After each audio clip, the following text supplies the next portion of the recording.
Episode की शुरुआत में हमें ब्रेल दिखाया जाता है जो सभी नाइट्स को ट्रेनिंग करवा रहा होता है। तभी एलुसिया वहाँ आती है और कहती है कि उसे एक ज़रूरी बात बतानी है। वो बताने लगती है कि जिस क्रिमिनल को लेकर हम जा रहे थे उसकी बॉडी अचानक एक्सप्लोड हो गई और उसके पास कुछ मैजिकल आइटम्स भी मिले। ब्रेल पूछता है कि उन डेड बॉडीज़ का क्या हुआ जिन्हें कलेक्ट किया गया था। एलुसिया जवाब देती है कि उनका अभी तक कोई पता नहीं चल पाया है। ब्रेल सोचता है कि क्या हम ये जान नहीं सकते कि वो बॉडीज आखिर गई कहाँ। तभी उसे लूसी की बात याद आती है जिसमें उसने कहा था ट्वाइलाइट को कोई सीक्रेटली कंट्रोल कर रहा था। इसके बाद ब्रेल बेल्डर के पास जाता है और बेल्डर आखिरकार उसे उसकी स्वॉर्ड दे देता है। ब्रेल को वो स्वॉर्ड बहुत पसंद आती है। कोडोन कहती है वो देखना चाहती है कि ये स्वॉर्ड कितनी पावरफुल है। ब्रेल कहता है तो चलो इसे टेस्ट करके देखते हैं। और जैसे ही वो लोग जा रहे होते हैं ब्रेल को लूसी दिखती है जो उसका इंतज़ार कर रही होती है। वो कहती है कि उसे उससे कुछ ज़रूरी बात करनी है। फिर लूसी ब्रेल को अपने घर ले जाती है। उसका घर देखकर ब्रेल काफ़ी हैरान हो जाता है क्योंकि वो सच में बहुत बड़ा होता है। इसके बाद ब्रेल म्यू के बारे में कुछ पूछता है कि उसका क्या हुआ। लूसी बताती है कि वो उसे मनाने की कोशिश कर रही है ताकि वो हमारी एकेडमी को ज्वाइन कर सके।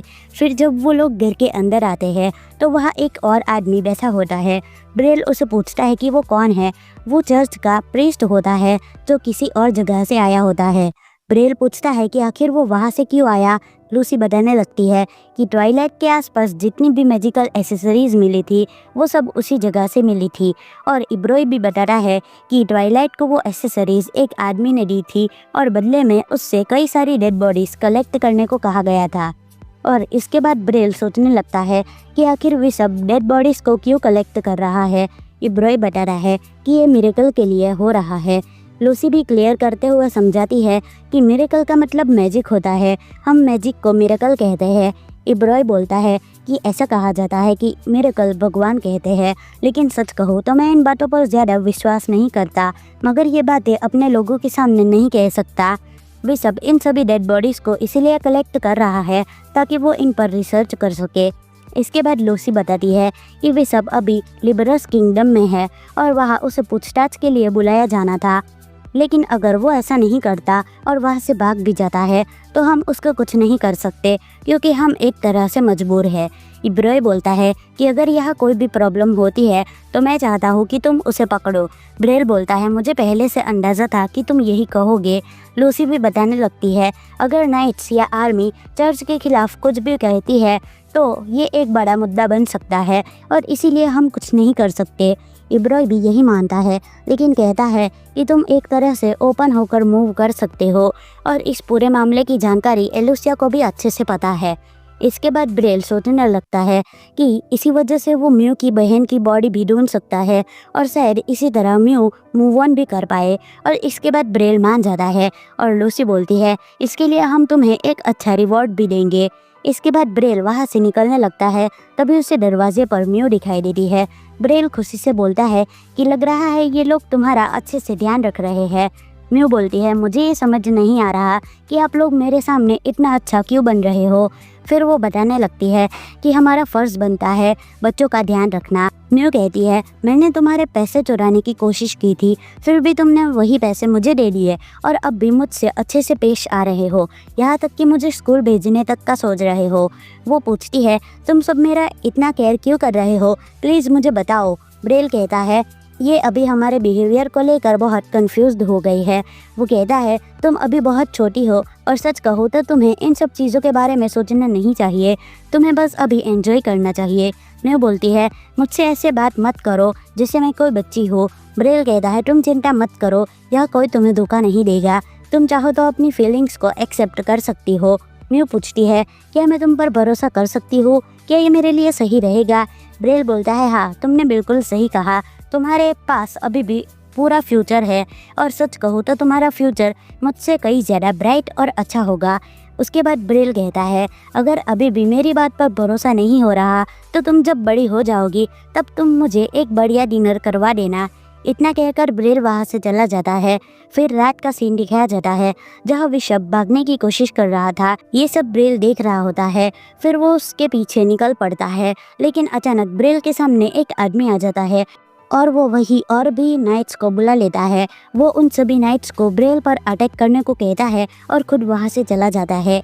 इसके बाद वो नाइट्स मैजिक की मदद से अपनी फिजिकल एबिलिटीज़ बढ़ा लेते हैं और सब मिलकर ब्रेल पर हमला करना शुरू कर देते हैं। एक नाइट सबसे पहले अटैक करता है जिसे ब्रेल डॉज करता है और उसे हरा देता है। फिर 2 और नाइट्स हमला करते हैं और ब्रेल किसी तरह खुद को संभाल रहा होता है और तभी कई नाइट्स वहाँ आ जाते हैं और ब्रेल पर अब भारी पड़ने लगते हैं। लेकिन उसी वक्त वहाँ फैसल आ जाती है और वो भी अपने मैजिक का इस्तेमाल करने लगती है। सिर्फ फैसल ही नहीं बल्कि कोरोन भी वहाँ पहुँच जाती है। ब्रेल बोलता है, आखिरकार तुम दोनों यहाँ पर क्या कर रही हो? तो फैसल और कोरोन बताती है, हम बस यहाँ से जा रहे थे और तभी तुम्हें देखा और हम मदद करने के लिए आ गए। इसके बाद तीनों मिलकर लड़ाई करने लगते हैं। जिन नाइट्स की फिजिकल एबिलिटीज़ मैजिक से बढ़ी हुई थी उनकी पावर ख़त्म हो जाती है और वो काफ़ी आसानी से हार जाते हैं। लेकिन फिर वहाँ और भी नाइट्स आने लगते हैं। तभी फैसल कहती है, हम इन सबको संभाल लेंगे, तुम आगे जाओ। इसके बाद सीन कट होता है और चर्च का सीन दिखाया जाता है जहाँ बिशप और उसका एक खास नाइट मौजूद होते हैं। वही बिशप एक खतरनाक मैजिकल स्पेल कास्ट करता है और तभी वहाँ मौजूद सारी डेड बॉडीज अचानक से जिंदा हो जाती है और वो सब ब्रेल पर हमला कर देती है। अब ब्रेल के पास कोई और रास्ता नहीं होता और उसे मजबूरी में उन सभी बॉडीज पर अटैक करना पड़ता है और वो एक एक करके सभी को ख़त्म कर देता है। उसी दौरान म्यू की बहन की बॉडी भी सामने आती है। ब्रेल उसे भी मार देता है लेकिन ये करते वक्त उसे अंदर से बहुत बुरा लग रहा था और वो वही बेहद इमोशनल हो जाता है। और इसके बाद वो नाइट जो बिशप के साथ था अपनी फिजिकल एबिलिटीज़ को एक नई हद तक बढ़ा लेता है। उसकी बॉडी से एक डार्क पावर निकलने लगती है और वो ब्रेल के ऊपर ज़बरदस्त अटैक करता है।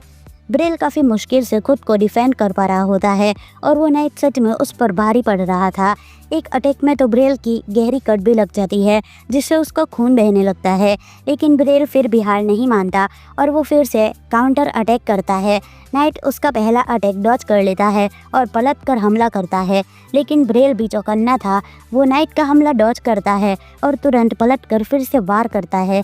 इस बार नाइट को चोट लगती है लेकिन फिर वो कुछ ऐसा करता है जिससे माहौल और ख़तरनाक हो जाता है। वो नाइट अपने ही हाथ में खंजर मार देता है और इस वजह से उसकी रियल फिजिकल एबिलिटी बढ़ जाती है और काफ़ी ज़्यादा बढ़ जाती है। उसकी आंखें पूरी तरह खून से भरी हुई होती है और उसके मूवमेंट्स बेहद तेज़ हो जाते हैं। इसके बाद वो लगातार ब्रेल पर अटैक करने लगता है। इतनी रफ्तार और ताकत से ब्रेल की हालत बेहद ख़राब हो जाती है। लेकिन ब्रेल हारने वालों में से नहीं था। वो दर्द में होते हुए भी अपने पैरों पर खड़ा रहता है और जैसे तैसे करके वो भी लगातार नाइट पर अटैक कर रहा था। अब दोनों की हालत खराब हो चुकी थी। नाइट का शरीर भी थक चुका था। उसके मूव्स धीमे होने लगते हैं लेकिन वो अब भी हार मानने को तैयार नहीं था। लेकिन तभी उसका शरीर जवाब दे देता है। ब्रेल धीरे से उसके पास जाता है, थोड़ी देर चुपचाप खड़ा रहता है और फिर समझ जाता है कि अब वो मर चुका है। इसके बाद ब्रेल वहाँ से बाहर निकल जाता है और बाहर पहुँचते ही देखता है कि फैसल और कुरोनी ने बिशप को पकड़ लिया है। बिशप जमीन पर घुटनों के बल बैठा हुआ था। वो गुस्से में मुस्कुराता है और बोलता है, तुम लोगों ने मुझे पकड़ तो लिया लेकिन क्या हुआ? तुम हमारा कुछ नहीं बिगाड़ सकते। हमारा विश्वास, हमारी कसम, एक दिन मिरेकल फिर से जागेगा। और बिशप कहता है, जब तक हमारा चर्च मजबूत नहीं होता तब तक हमारा देश भी ताकतवर नहीं बन पाएगा। वो कहता है, मैं खुद भगवान का एक फॉलोवर हूँ और चाहता हूँ कि उनकी पावर का इस्तेमाल करके दुनिया को बचाया जाए। ब्रेल उसकी बातों से काफ़ी ज़्यादा कंफ्यूज हो रहा था। इसके बाद सीन कट होता है और ब्रेल लूसी के घर पर बैठा होता है। वो काफ़ी उदास था क्योंकि उसे लग रहा था कि वो म्यू की मदद नहीं कर पाया। तभी लूसी उससे कहती है, ठीक है, अब उन सब बातों को भूल जाओ, मैं तुम्हें रिवॉर्ड देना चाहती हूँ जैसे मैंने कहा था। फिर लूसी उसे एक घर के बाहर ले जाती है और बताती है, मैंने सुना है तुम अभी तक इधर उधर रह रहे थे, इसलिए मैंने सोचा कि तुम्हें एक अच्छा सा घर दिया जाए। लूसी ब्रेल को घर के अंदर जाने के लिए कहती है। जब ब्रेल अंदर जाता है तो वो देखता है कि म्यू घर की साफ सफाई कर रही थी। लूसी म्यू से पूछती है, तुमने फैसला कर लिया म्यू? म्यू हाँ में जवाब देती है। ब्रेल पूछता है, तुम इंस्टीट्यूट की बात कर रही हो ना? लूसी कहती है, हाँ, इसके बारे में तो हमने कल ही बात कर ली थी। म्यू वहाँ से जाने के लिए पूरी तरह तैयार दिख रही थी। फिर ब्रेल म्यू से पूछता है, ठीक है, तो अब तुम क्या सोच रही हो? लूसी बताती है, अभी हम ये डिसाइड कर रहे थे कि क्या म्यू तुम्हारे साथ रहना चाहती है या नहीं। फिर लूसी आगे बताने लगती है, म्यू के एडमिशन के लिए गार्डियन या पेरेंट्स की ज़रूरत होती है, तो मैंने सोचा कि तुम उसके गार्डियन बन जाओ। तुम एकदम परफेक्ट रहोगे उसके गार्डियन बनने के लिए और तुम्हें उसके साथ रहने का मौका भी मिलेगा। ये सुनकर ब्रेल काफ़ी हैरान हो जाता है। फिर लूसी कहती है, मैं ज़्यादा नहीं बोलूँगी, लेकिन इतना ज़रूर कहूँगी कि कल ब्रेल ने तुम्हारे लिए काफ़ी अच्छा किया है। एक तरह से उसने अपनी जान भी खतरे में डाली है, तो तुम्हें ये मानना होगा कि सभी एडल्ट्स बेकार नहीं होते। तभी म्यू बोलती है, क्या मैं इस रूम के अंदर जा सकती हूँ? और वो उस रूम के अंदर चली जाती है। और इसी के साथ ये एपिसोड यहीं पर ख़त्म होता है। तो आपको ये एपिसोड कैसा लगा मुझे कमेंट में ज़रूर बताना। अगर वीडियो अच्छी लगी हो तो इसे लाइक कर देना, चैनल पर नए हो तो सब्सक्राइब कर देना। मिलते हैं नेक्स्ट वीडियो में। बाय।